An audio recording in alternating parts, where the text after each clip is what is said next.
আসসালামু আলাইকুম। আপনারা সবাই কেমন আছেন? আশা করি আপনারা সবাই ভালো আছেন। প্রতিদিনের মতো আরও একটা ভিডিও নিয়ে আপনাদের মাঝে চলে আসলাম। তো সম্পূর্ণ ভিডিওটা না টেনে আপনারা দেখতে থাকেন।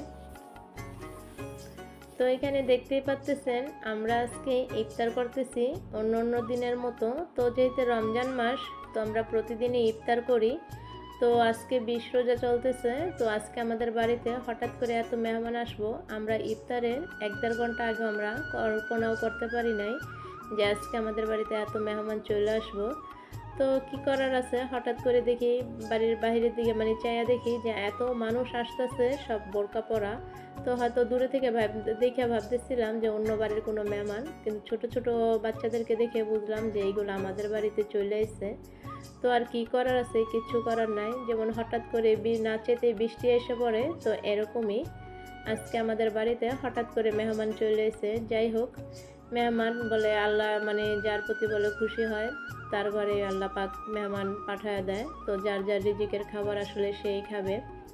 তো আজকে খাবারগুলো আসলে মেহমানদের রিজিকে ছিল, যার কারণে হঠাৎ করে মেহমান চলে এসেছে।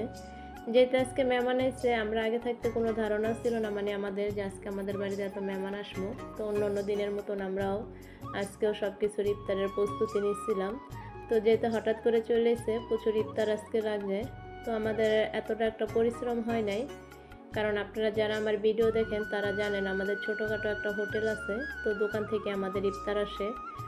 তো এখানে দেখতে পাচ্ছেন, যদি আমাদের আগে থাকতে ধারণা থাকতো যে আমাদের মেহমান আসবো, তাতে হয়তো আরও বড় বড় জিনিস বের করতাম যে এত মেহমান একসাথে আমরা বসে খাওয়া দাওয়া করবো, ইফতার করা লাগবো। তো যার কারণে হঠাৎ করে মেহমান চলে এসে, তো হাতের কাছে যা ছিল তা দিয়ে আজকের ইফতারটা করা হয়েছে।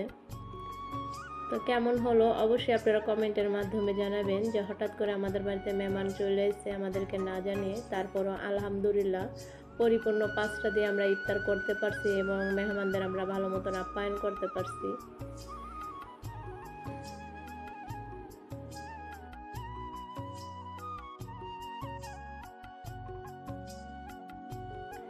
যেহেতু হঠাৎ করে মেহমান আমাদের বাড়িতে চলে এসে, আর খাটে এত মেহমান জায়গাও হইতেছিল না, তো যার কারণে নিচে বসে মেহমানরা ইফতার খাইতেছে, আমরা সবাই একসাথে বসে এইখানে খাইতেছিলাম। তো ওই দিক দিয়ে আবার ভাবি আবার তাড়াতাড়ি করে হালিম রান্না করতেছিল, কারণ মেহমান যেতে চলে এসে হঠাৎ করে কি খাওয়ানো যায় ইফতারের পরে। তো হালিম রান্না করতেছিল, চুলায় হালিম বসানো আছে, আর এই দিক দিয়ে মেহমানরা ইফতার খাইতেছে।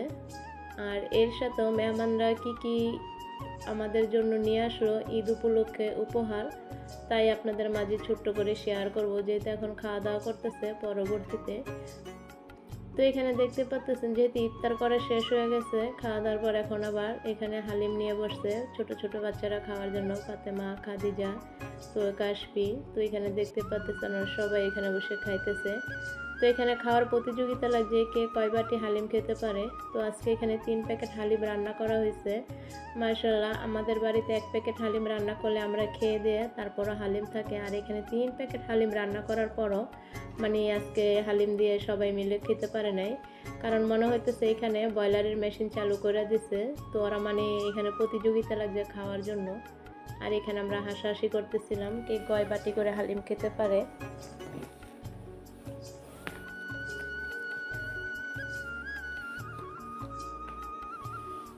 তো আমরা যেহেতু গ্রামে থাকি, আমাদের ঘরে কম বেশি সবসময় সব জিনিস আমরা কিনা এনে তারপর ঘরে রাখি, কারণ শহরে যারা থাকে তারা যে কোনো মুহূর্তে ঘর থেকে বের হলে হাতের নাগালের কাছে সব কিছু কিনতে পায়। যেহেতু আমরা গ্রামে থাকি, তো হঠাৎ করে যদি মেহমান চলে আসে আমরা কি দিয়ে আপ্যায়ন করি, তো আমাদের ঘরে যা থাকে আমরা তা দিই। কিন্তু শহরের মানুষের থেকে কোনো দিক দিয়ে আমরা অংশে কম না, যে আমরা গ্রামে থাকি দেখে কোনো মেহমান আসলে আমরা আপ্যায়ন করতে পারি না। তো এখানে দেখতে পাচ্ছেন যেহেতু হঠাৎ করে মেহমান চলে এসেছিল, আর আমাদের জন্য কি কি নিয়ে এসে তাই আবার ছোট্ট করে আপনাদের মাঝে শেয়ার করতেছি। তো আজকের উপহার ছিল, তো 6টা তরমুজ নিয়ে এসেছিল, তো 3টা তরমুজ কাটা শেষ।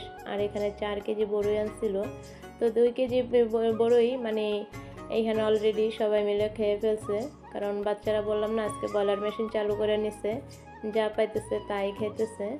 তো এছাড়াও আরও কি কি আনছে তাই আপনাদের মাঝে এখন দেখাবো। যেহেতু ঈদ চলেছে, আর ঈদ উপলক্ষে যদি কিছু পিঠা যদি মানে পিঠা যদি বানানো না হয় সেটা কি করে হয়। তো এখানে দেখতে পাচ্ছেন এক বালতি ভর্তি এখানে পাঁপড় আছে।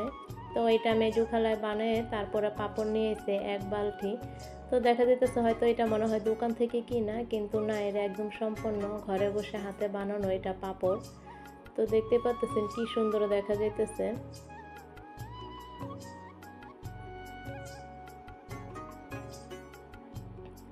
এছাড়াও এখানে ছিল শিরিষ পিঠা ছিল এখানে। তো এখানে এক পলি ভর্তি শিরিষ পিঠা বানিয়ে নিয়েছে।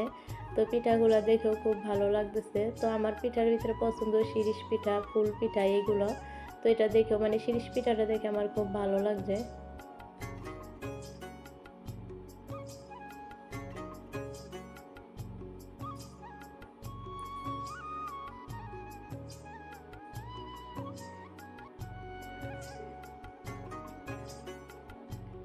তাছাড়াও এইখানে আবার আছে সেমাই এখানে। তো হাতে বানানো সেমাই। তো এই সেমাইটা আসলে অনেকে বানিয়ে হয়তো অনেকে মানে চুলায় গরম পানিতে ভাপ দেয়, কিংবা অনেকে একটু হালকা ভাইজা নেয়।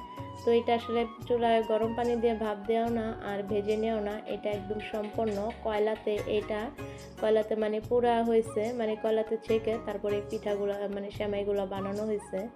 তো আপনারা দেখে বুঝতেই পারতেছেন মানে সেমাইয়ের গায়ে হালকা হালকা লালচে লালচে হয়ে গেছে, যেহেতু কয়লাতে পুড়ে হয়েছে, পোড়া লাগছে এই কারণে। তো আসলে এই সেমাইটা যদি কয়লাতে পুরানো যায় মানে সেমাইটা খেতে আরও ভালো লাগে। তো আমার আজকের এই ছোট্ট ভিডিওটা আপনাদের কেমন লাগলো অবশ্যই আপনারা লাইক কমেন্ট করে তারপরে জানাবেন। জানা অজানা যদি কোনো ভুল হয় অবশ্যই আপনারা ক্ষমার দৃষ্টিতে দেখবেন। আর আপনারা যারা আমার চ্যানেলে নতুন আসবেন অবশ্যই আমার চ্যানেলটা সাবস্ক্রাইবার করে আমার সাথেই থাকবেন। আর এইখান দিয়ে দেখতে পাচ্ছেন যেহেতু আমাদের একটা হোটেল আছে, তো আমার ভাসুরে আবার গিয়ে বেগুন কিনে নিয়েছে। তো হাতের কাছেই ছিল। তো এখানে 10 কেজি বেগুন নিয়েছে, যেতে বেগুনি বানানো লাগে। তো যাই হোক, কেমন হলো আমি আবারও বলতেছি, আপনাদের মতামত অবশ্যই কমেন্টের মাধ্যমে জানাবেন। তো আপনারা সবাই ভালো থাকবেন, সুস্থ থাকবেন। আল্লাহ হাফেজ।